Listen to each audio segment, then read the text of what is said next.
Assalamualaikum warahmatullahi wabarakatuh. Selamat berjumpa dengan saya kembali, Rahmat Hidayat, selaku dosen pengampu pada mata kuliah e-commerce. Hari ini saya membuat video untuk pertemuan yang kedua, ya sudah kedua, kita minggu kedua, tapi memang kemarin kan hanya baru perkenalan, jadi materi pertemuan pertama akan saya sampaikan hari ini.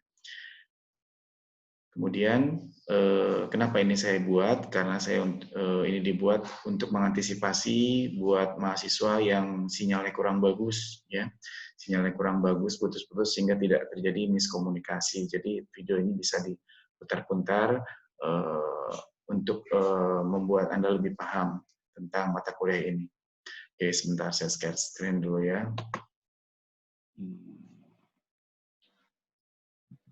Oke ya, ini saya gini.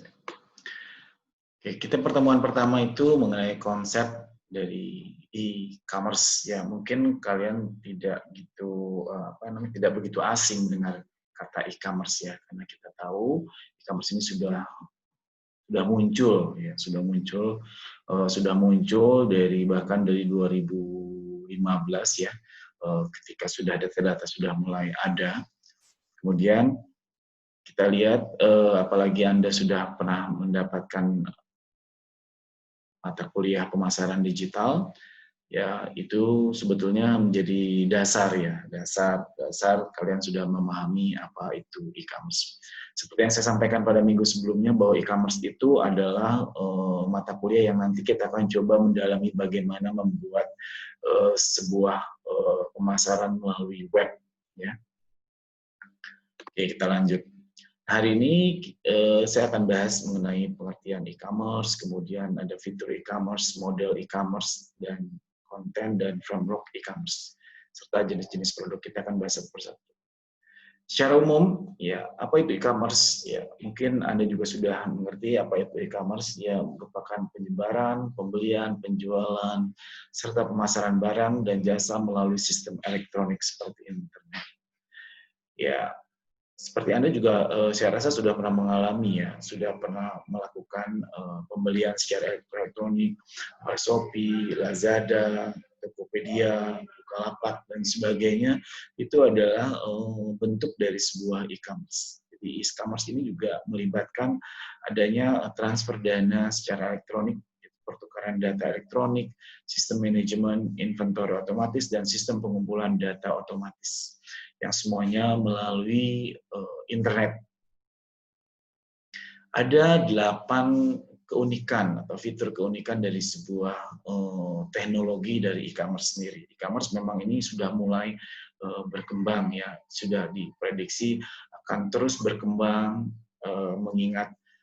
apalagi mengingat dengan situasi dan kondisi ya, kondisi dan perilaku orang yang kita tahu awalnya mungkin e-commerce ini bisa bangkit karena adanya kemacetan yang sangat luar biasa di jalan ya, yang apalagi di Indonesia yang mungkin juga terkenal tidak bisa mengatasi kemacetannya di pusat kota seperti Jakarta, meskipun sudah ditambah dengan flyover, kemudian juga diberikan fasilitas transportasi umum, kereta cepat, kemudian juga ada kereta bawah tanah, kemudian juga ada busway yang memang punya dia jalur khusus ya untuk menghindari macet, tapi tetap saja yang namanya kemacetan itu terjadi ya, tetap terjadi di kota-kota besar khususnya.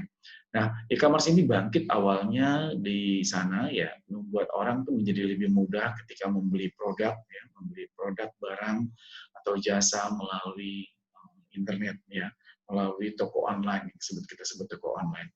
Kenapa? Kan ada terbukaan juga ya, terbukaan. Jadi dulu mungkin antara toko A dan toko B ini berbeda ya, berbeda, dan orang kita tidak tahu kalau kita misalnya pergi ke mall A, misalnya harga sebuah handphone misalnya handphone merek A itu harganya sekitar 2 juta, tapi handphone merek A di mall yang lain itu ada 2.300.000 atau 2.500.000. Kita tidak tahu harga itu harga sesungguhnya atau harga sudah markup. Tapi dengan adanya e-commerce ya, dengan ada transparansi daripada informasi, konsumen bisa membedakan harga-harga daripada produk-produk itu secara live ya, secara real time. secara real time, dan dia bisa memilih mana tempat mana yang harus dia kunjungi dan toko mana yang harus dia datangi untuk membeli produk yang dia inginkan.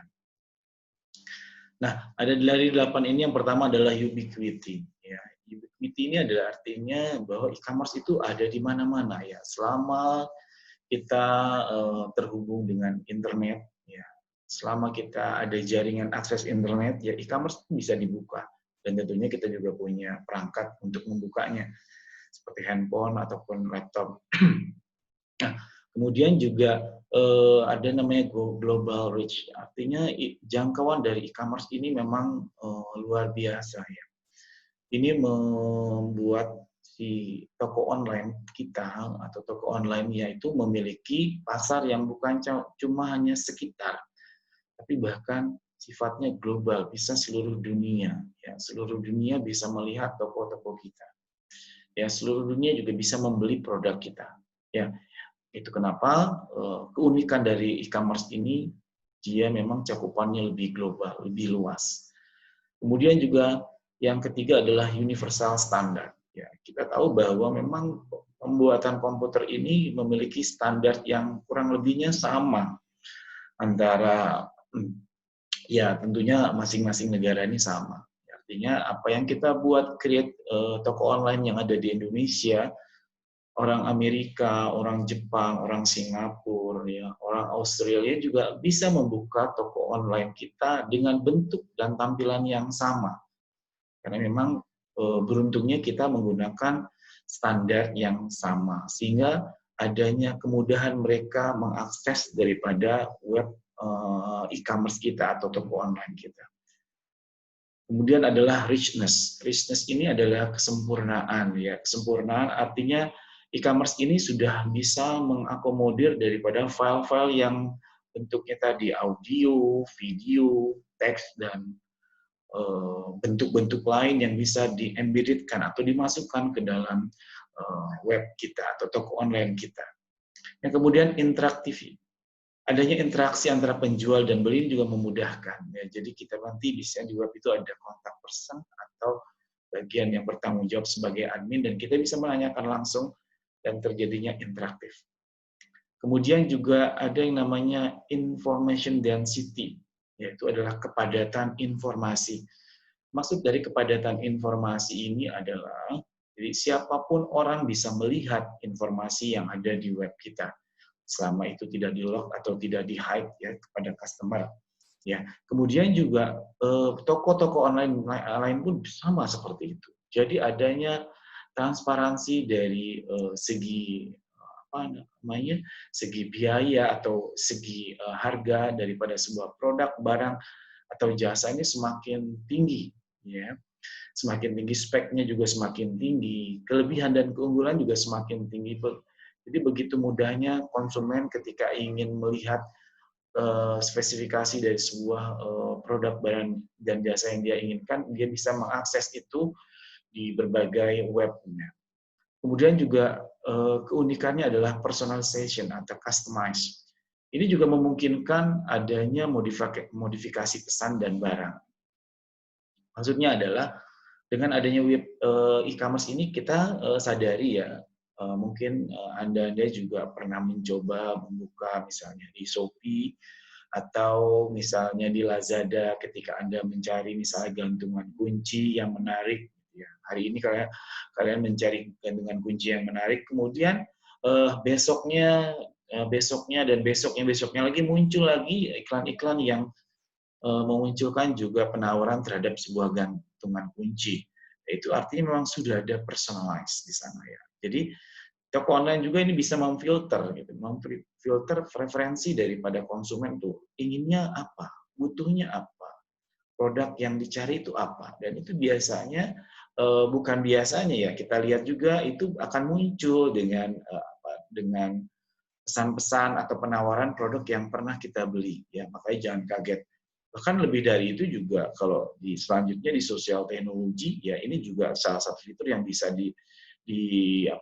di-combine dengan pemasaran melalui memanfaatkan daripada teknologi media sosial. Ini juga sangat bagus ya. Artinya e-commerce ini juga sudah mulai bisa mempromosikan dengan media sosial. Media sosial pun juga sudah mulai personal, ya. Jadi kalau kita misalnya taruhlah di Instagram, saya misalnya mencari tentang misalnya saya mencari tentang informasi-informasi yang berkaitan misalnya tentang apa? Tentang sebuah produk atau tentang misalnya tentang seseorang atau tentang anggota apa namanya? Anggota band. Misalnya Anda mencari sering melihat BTS di Instagram terus dilihat karena saking sukanya, saking apa namanya, ngefansnya terhadap BTS, Anda sering melihat itu. Dan kemudian coba di hari-hari berikutnya akan Anda lihat ketika Anda mencari search yang dimuncul dibanyakan template daripada search yang ada di Instagram itu adalah BTS. Semuanya BTS dari atas sampai bawah juga BTS. Ya, itu apa tujuannya dari media sosial IG itu untuk memuaskan kebutuhan daripada pelanggan. Ya, seperti itu. Oke, kemudian ini ada beberapa jenis dari produk e-commerce. Ya, produk e-commerce ini ada 3. Yang pertama adalah produk yang berbentuk fisik, seperti makanan, pakaian, elektronik, yang kita sering beli di Shopee, di Lazada, ya, kemudian juga beli di tempat-tempat lain, ya. Kemudian juga ada namanya digital goods, ya, atau musik digital dulu. Kalau di Telkom itu ada Melon, kemudian Spotify, ya. Kemudian ada e-book, yaitu dari Amazon, kemudian software, ya. Itu juga itu masuknya dalam kategori digital good atau produk-produk digital. Nah, produk digital juga mungkin yang kalau Anda pernah ikut mata kuliah saya, salah satunya itu membuat apa namanya? Membuat slide presentasi animasi yang kemudian bisa divideokan, itu merupakan salah satu daripada produk digital. Kemudian juga ini adalah produk surfing yang bentuknya adalah jasa.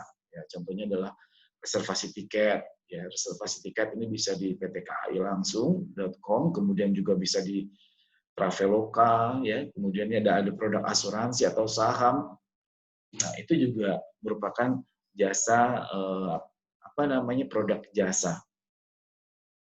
Kita ketahui bahwa fakta ya menunjukkan bahwa e-commerce itu memang terjadi peningkatan. Ya, peningkatan dari tahun 2015 kita juga bisa lihat di sini ya. Yang dulunya e-commerce itu hanya 200 triliun, sekarang itu tahun 2018 sudah tercatat meningkat menjadi 1.850 triliun. Ya, itu sangat luar biasa ya, meningkatnya itu perkirakan sampai dengan 62%. Apalagi di eranya pandemik seperti ini, ya, membuat semua orang memiliki keterbatasan untuk datang ke toko, apalagi ke pasar yang penuh dengan kerumunan. Ya, orang lebih memilih untuk melakukan e-commerce. Ya, tentunya pada tahun 2020 ini peningkatannya akan jauh lebih signifikan ya, didorong dengan e-commerce. Seperti itu. Ya, ini kita lihat dari Indonesia juga, kita lihat ini peningkatannya ada 51,5%-nya. Pangsa pasar sebelumnya itu dari 12,2 miliar, ya, itu menjadi sangat meningkat.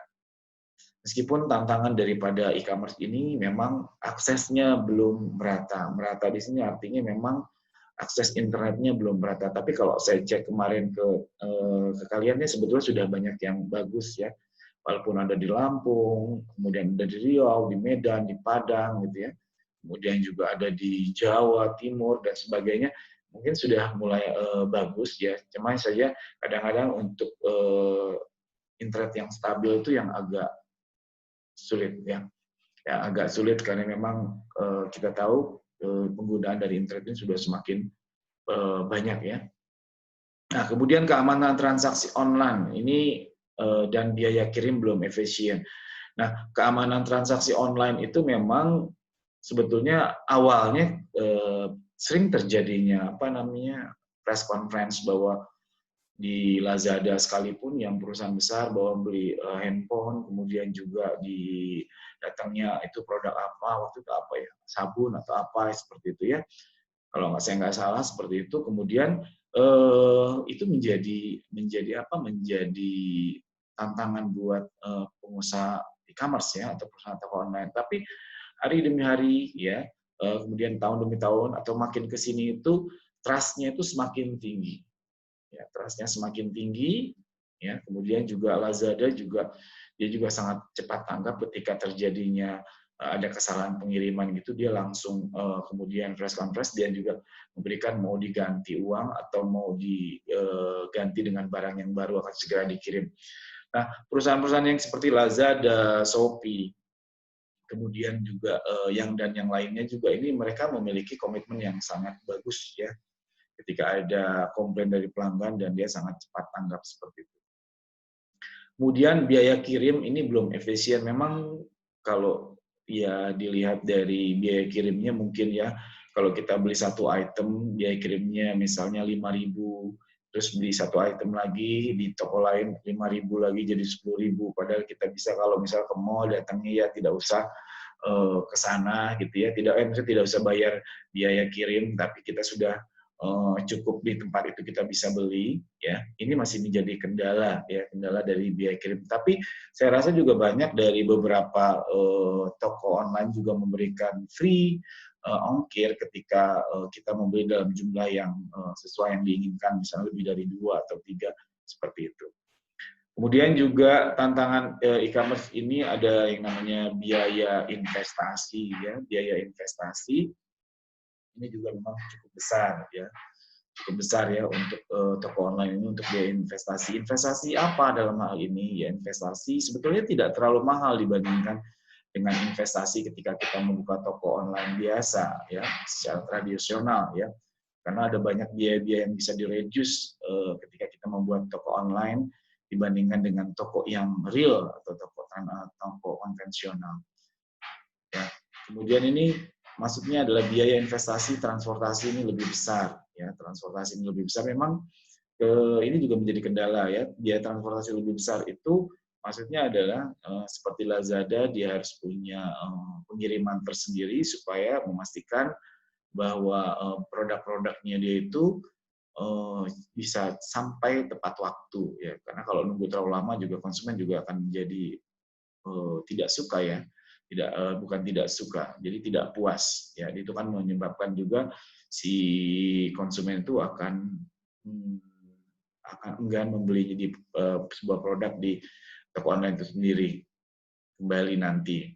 Kemudian juga ada barang palsu, tadi sudah disampaikan juga sering terjadi seperti itu, tapi jangan khawatir ya untuk toko online yang platform besar ya seperti Lazada, kemudian Shopee, kemudian Zalora, dan yang lainnya ini adalah mereka punya komitmen yang kuat. Ketika kita komplain pun mereka juga pasti akan responnya juga akan sangat cepat.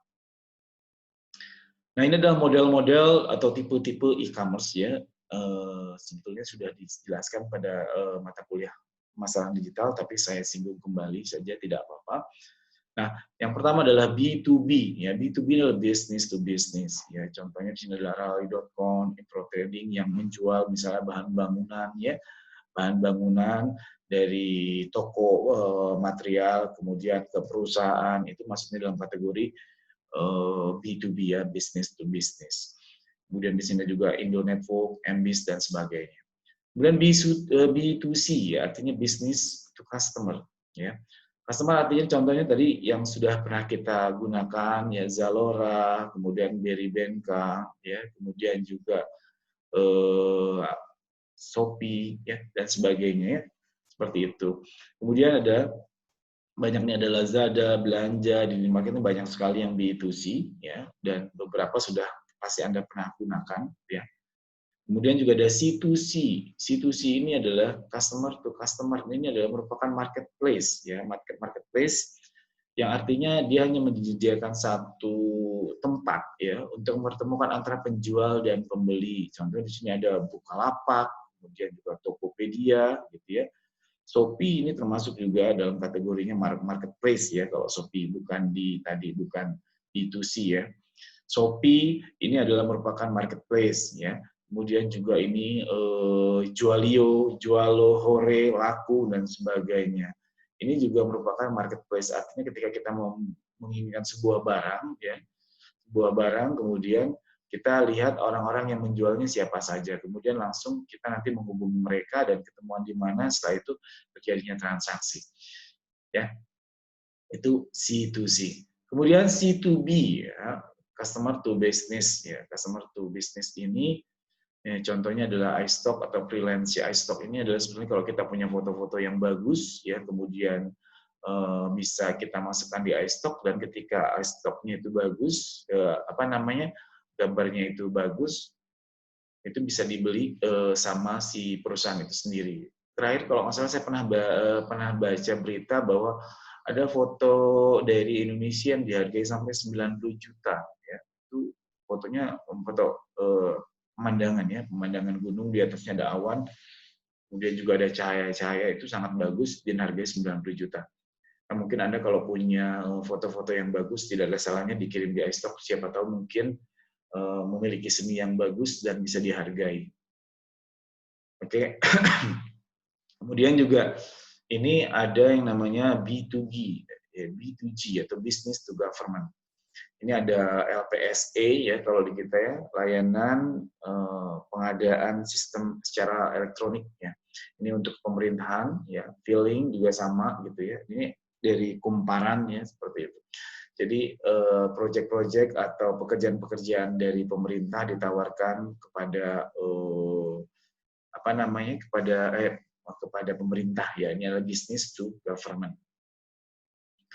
Oke, kemudian ini juga ada metrik model. Ya, kalau kita buat metriknya seperti ini, bisnis sama bisnis jadi B2B, customer ya C2C, ya.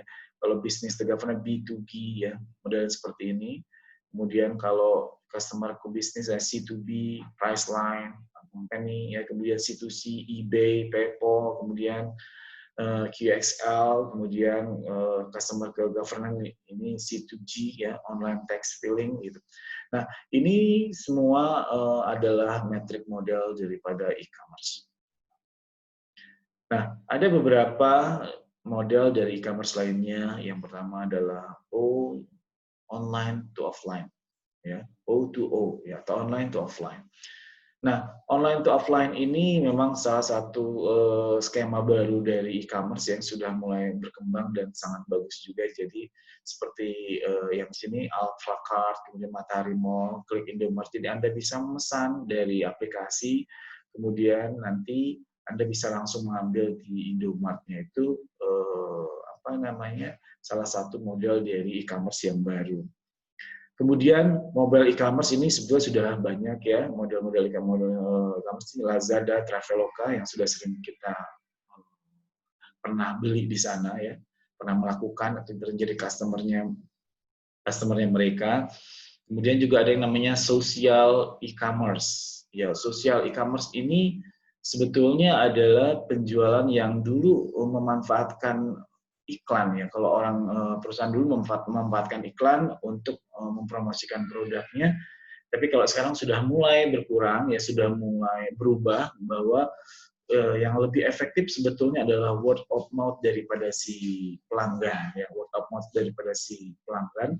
Jadi mungkin Anda pernah misalnya sebagai kalau Anda mengirim pesan ini, memforward pesan ini, Anda akan mendapat potongan sekian, itu dia, ya, social e-commerce. Jadi atau apalagi menjadi endorse-nya, ya, seperti itu. Kemudian ada juga yang namanya lokal e-commerce. Lokal e-commerce ini lebih disenangi, ya, lebih disenangi. Artinya kalau dia beli jauh, misalnya kalau kayak saya beli Lazada ada di Jakarta, dia lebih senangnya adalah Lazada yang ada di sekitar lingkungan mereka atau lebih dekat. Itu yang dimaksud dengan lokal e-commerce.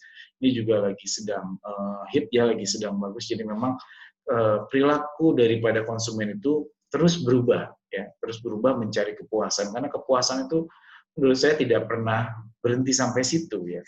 Ya, sama halnya seperti kalau misalnya saya ketika saya tidak punya kendaraan apa-apa, misalnya saya melihat orang pakai sepeda, aduh kayaknya enak ya pakai sepeda, saya tidak akan capek kalau pergi kemana-mana pakai sepeda, tinggal goes, nggak pakai bensin pula gitu. Ternyata begitu saya sudah punya sepeda, oh saya melihat orang pakai motor, oh ternyata enak ya pakai motor, ya, saya nggak usah capek, ngegoes, nggak perlu keringetan. Gitu. bisa cepat pula waktunya kalau pakai motor. Gitu. Sudah punya motor, melihat mobil, oh enak ya pakai mobil ya, nggak kepanasan, nggak kehujanan gitu ya. Terus kemudian juga dilihat orangnya juga lebih bergengsi ketika pakai mobil, ya. Kayak mobil, begitu pakai mobil juga pengennya lagi mobil yang bagus gitu. Oh enak ya pakai Ferrari segala macam, bisa jadi buat status dan sebagainya. Itu juga naik lagi. Oh dari mobil naik lagi, mungkin ya punya pesawat pribadi misalnya seperti itu. Dan terus namanya kepuasan itu memang tidak pernah henti. Bahkan orang yang punya jet pribadi sekalipun, dia tidak puas begitu saja. Justru dia ingin, oh enak kali ya kalau misalnya punya jet, apalagi nih gitu, apalagi yang orang tidak bisa. Misalnya jalan-jalan, wisata, orang keluar negeri sudah banyak orang bisa keluar negeri, pengen keluar keluar angkasa misalnya seperti itu ya, untuk orang-orang yang memang duitnya sudah sangat banyak. Nah itu dia, itu namanya kepuasan. Jadi kepuasan itu tidak pernah berhenti, dia selalu tambah. Nah itu memang sangat normal ya, sangat normal. Tapi untuk itu kita memang harus bisa menguasai itu gitu. Jangan sampai karena kita mencari kepuasan, karena kepuasan itu tidak ada habisnya. Sampai akhirnya kita berbuat sesuatu yang di luar nalar kita. Oke, kita lanjut. Nah, kemudian ini ada framework e-commerce. Jadi, e-commerce itu bisa terbentuk ya. Ada beberapa pilar. Yang pertama itu adalah people. Ya, people ini e-commerce itu bisa terbentuk karena apa? Pertama karena people, adanya penjual, adanya pembeli, adanya perantara gitu ya. Kemudian pihak-pihak lain yang sebagai area pendukung, misalnya endorse gitu ya, seperti itu. Itu yang dibutuhkan ketika kita ingin membuat sebuah e-commerce atau toko online. Kemudian juga ya seperti gini, kalau kita menjual produk ya kita harus cari ini menjual produk X, dan berarti ada nggak yang akan membeli X? Gitu. Kalau tidak ada yang membeli X, maka tidak akan jalan itu e-commerce-nya.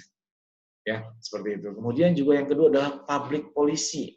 Ya, policy ini adalah kebijakan atau regulasi yang keluar dari pemerintahan kita, ya, dari pemerintah.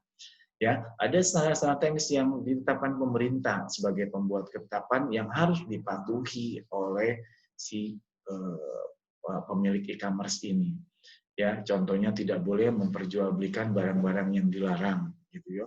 Jual narkoba, ya seperti itu tidak boleh. Atau jual ya jasa dalam tanda kutip ya jasa-jasa yang dilarang gitu ya, yang yang tidak diperbolehkan, misalnya jual jasa seks misalnya, itu juga tidak boleh seperti itu.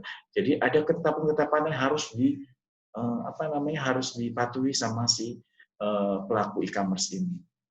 Yang kemudian selanjutnya adalah marketing dan advertising.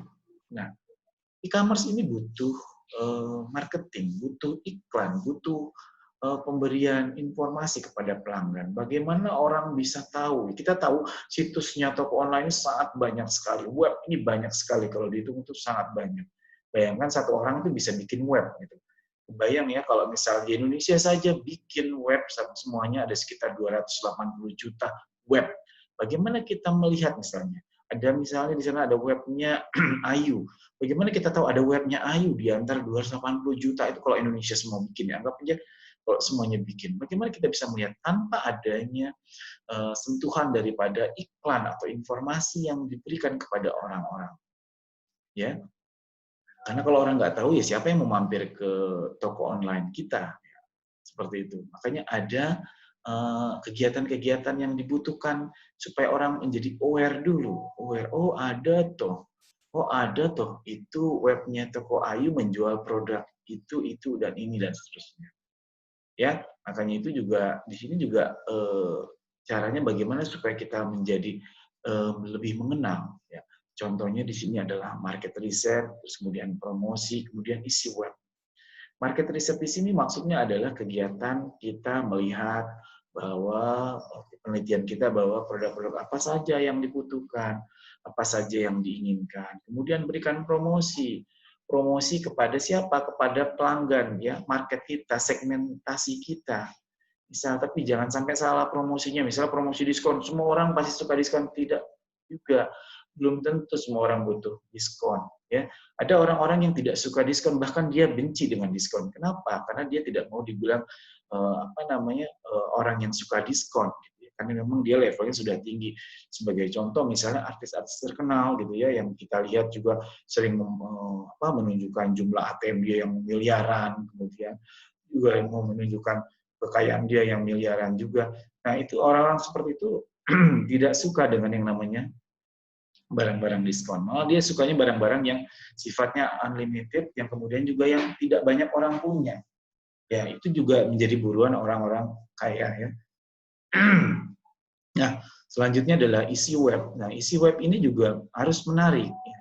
Misalnya apa? Saat ini misalnya lagi trendingnya adalah COVID ya, bagaimana penanganan COVID. Ya. Barangkali bisa disisipkan dengan cerita-cerita informasi seperti itu supaya ketika orang bahas tentang informasi tentang COVID dia langsung akan nge-link dengan webnya kita gitu ya. Nah, tapi sebaiknya sih memang disesuaikan dalam arti produk yang kita jual harus sesuaikan dengan konten yang menarik yang akan kita masukkan ke dalam ke dalam web kita.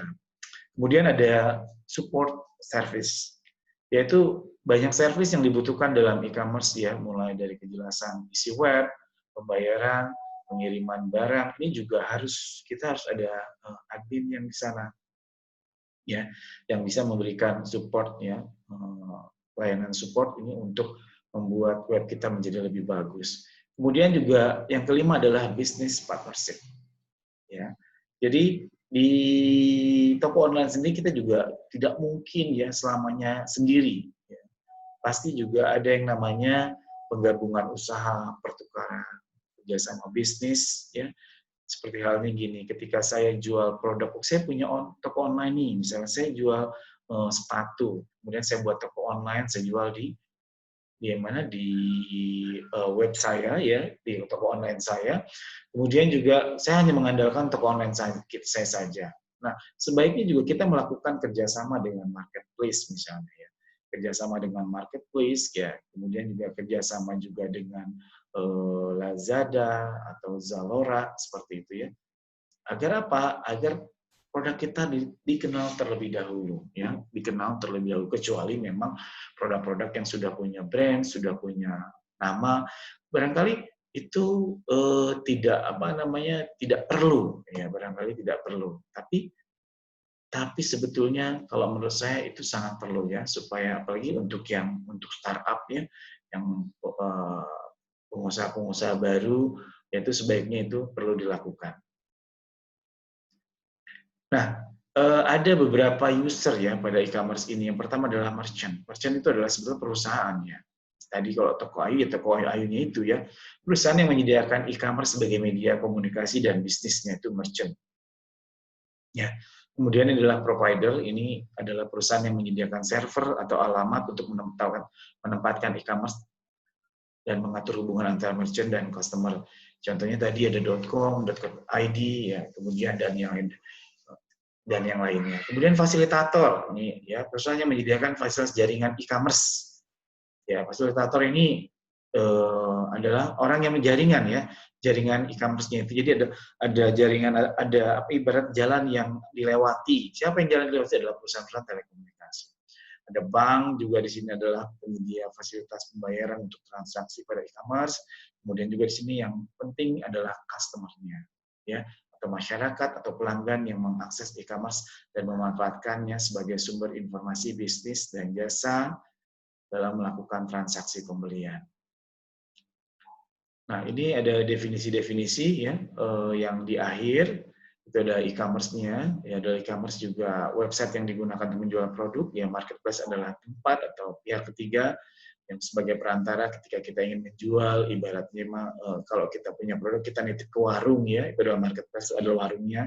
Kemudian online shop ini bagi masyarakat Indonesia sering disebut dengan all shop ya, terus merujuk kepada akun yang melakukan jualan melalui media sosial. Nah, ini juga ada beberapa faktor ya dalam biaya ini untuk e-commerce marketplace. Ada perbedaan antara e-commerce marketplace dan online shop. dari faktor-faktornya ada biaya, tingkat kesulitan, jenis barang, promosi. Nah ini bisa Anda baca ya. Memang ada perbedaan ya. Kayak seperti contohnya biaya itu kalau untuk e-commerce adalah sedikit mengeluarkan uang di awal, tapi merupakan investasi jangka panjang karena kita harus beli domain. Ya, beli domain. Ya, domain itu kan ada yang 3 bulan. Ya, mungkin Anda pernah membeli ya pada saat masa digital membuat web ya itu sama. Tapi kalau di marketplace gratis, ya gratis misalnya. Terus kemudian di online shop juga gratis ketika dia menggunakan media sosial, ya Facebook atau Instagram, kayak gitu. Kemudian tingkat kesulitannya, memang pembuatannya ini mudah, cepat dan terbiasa mengoperasikan website jika sudah terbiasa ya. Kalau marketplace kan langsung mendaftar, tidak usah mengulik daripada webnya. Ya, dan seterusnya. Ini adalah perbedaan antara e-commerce, marketplace, dan online shop. Nanti bisa tinggal dibaca ya. Oke, kemudian itu saja barangkali dari saya. Sebelumnya saya mohon maaf ketika kalau video ini kurang bagus ya, karena kita juga baru pertama kenal. Ini sengaja saya buat agar memudahkan kita tidak terjadinya misinformasi ya. Kalau ada yang kurang jelas bisa tanyakan di forum diskusi atau nanti bisa langsung WA di grup kelas, nanya ke WA grup kelas jika ada pertanyaan, atau mungkin juga bisa dikirim japri ke saya. Nanti akan saya bahas pada minggu selanjutnya. Oke, saya rasa cukup. Terima kasih atas perhatiannya. Saya harap juga semoga proses pembelajaran kita di masa pandemik ini bisa berjalan lancar, dan saya harap juga jangan sungkan ya jika ada nanti pertanyaan, ada kurang mengerti dari materi ini bisa tanyakan ke saya. Oke, saya tutup video ini ya. Wabillahi taufiq wal hidayah. Wassalamualaikum warahmatullahi wabarakatuh.